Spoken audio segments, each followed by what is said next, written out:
Para saudara dan saudari yang Tuhan cintai, selamat pagi dan selamat bertemu lagi dalam renungan harian dari Paroki Santo Petrus dan Paulus Argapura, edisi hari Sabtu tanggal 24 September 2022 dalam masa biasa yang ke-25.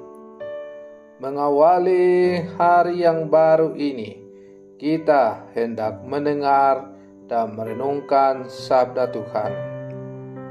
Marilah sebelum kita mendengar dan merenungkan sabda Tuhan, kita berdoa. Dalam nama Bapa dan Putra dan Roh Kudus. Amin. Allah Bapa yang Maha Kuasa, Engkau dari saat ke saat tiada henti selalu menjumpai kami.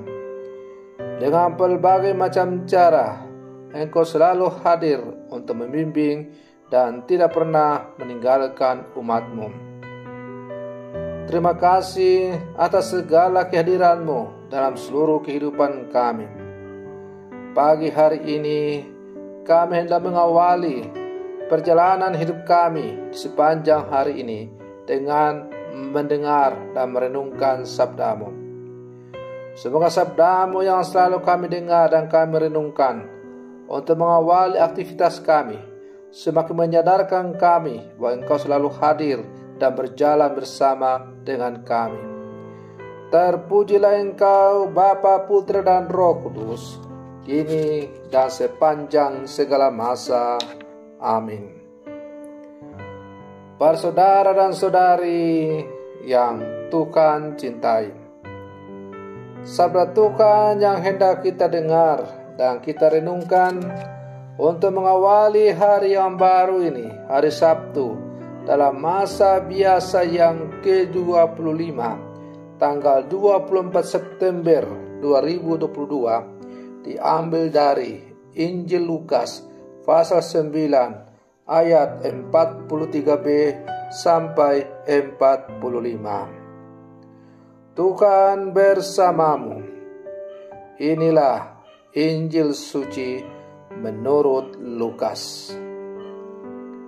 Semua orang heran karena segala yang dilakukan Yesus.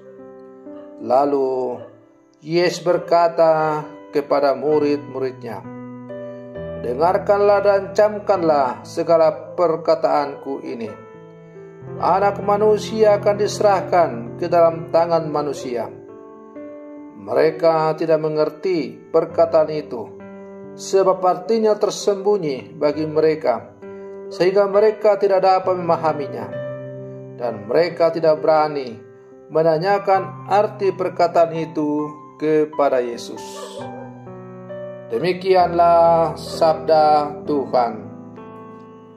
Para saudara dan saudari yang Tuhan cintai, melalui bacaan Injil yang baru saja kita dengar bersama, kita mendengar Yesus yang untuk kedua kalinya memberitahukan tentang penderitaan yang harus ditanggungnya. Dengan mengulang sebanyak 2 kali, Yesus bermaksud agar para muridnya segera memahami bahwa Ia sebagai Mesias memang harus menderita. Pada waktu itu, Yesus masih dipandang sebagai Mesias yang akan selalu menang dan tidak akan menderita. Para saudara dan saudari yang Tuhan cintai, namun demikian, ternyata mereka tidak mengerti perkataan itu, sebab artinya tersembunyi bagi mereka, sehingga mereka tidak dapat memahaminya. Seringkali kita tidak mengerti apa yang dikehendaki Tuhan atas hidup kita.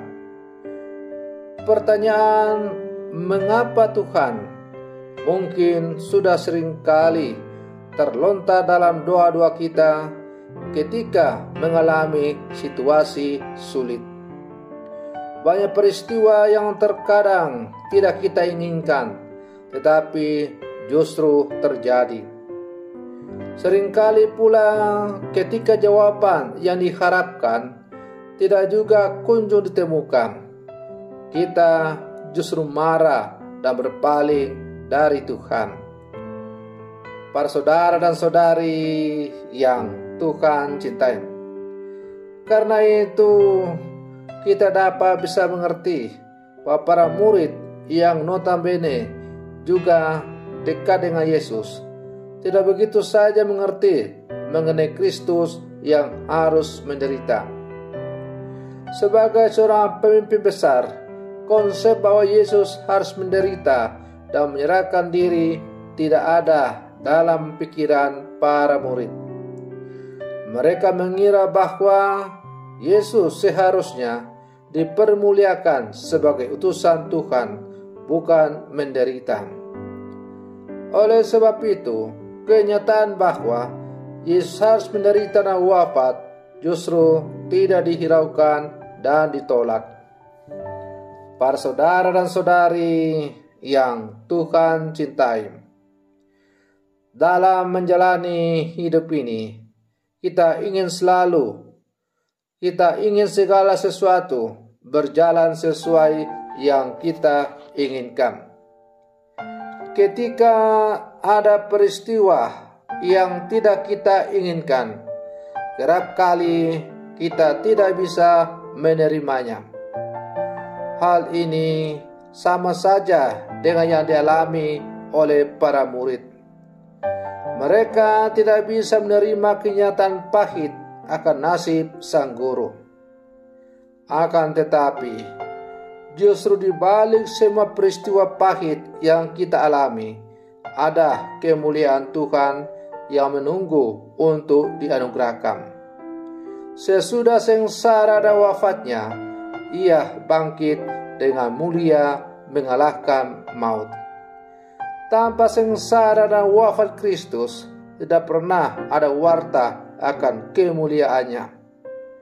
Begitupun kita, jika mau memanggil salib kehidupan dan bersandar pada Allah saja, maka karya Tuhan akan dinyatakan dalam diri kita. Di balik salib tersembunyi kemuliaan yang menanti kita. Habis hujan, pasti muncul pelangi yang indah. Para saudara dan saudari yang Tuhan cintai, maka marilah dalam seluruh kehidupan kita berjuang dan terus berusaha untuk mengerti dan memahami arti dan makna dari salib Kristus dalam kehidupan kita. Kita terus mendalami iman kita dengan menjalin relasi yang khusus dengan Dia.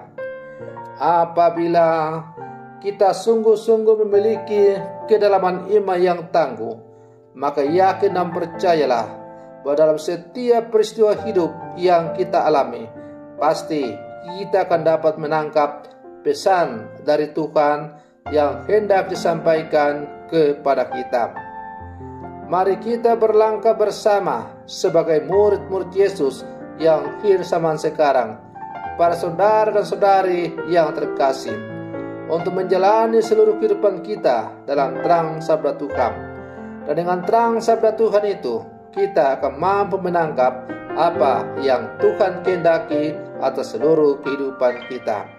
Semoga demikian. Selamat pagi. Tuhan Yesus memberkati.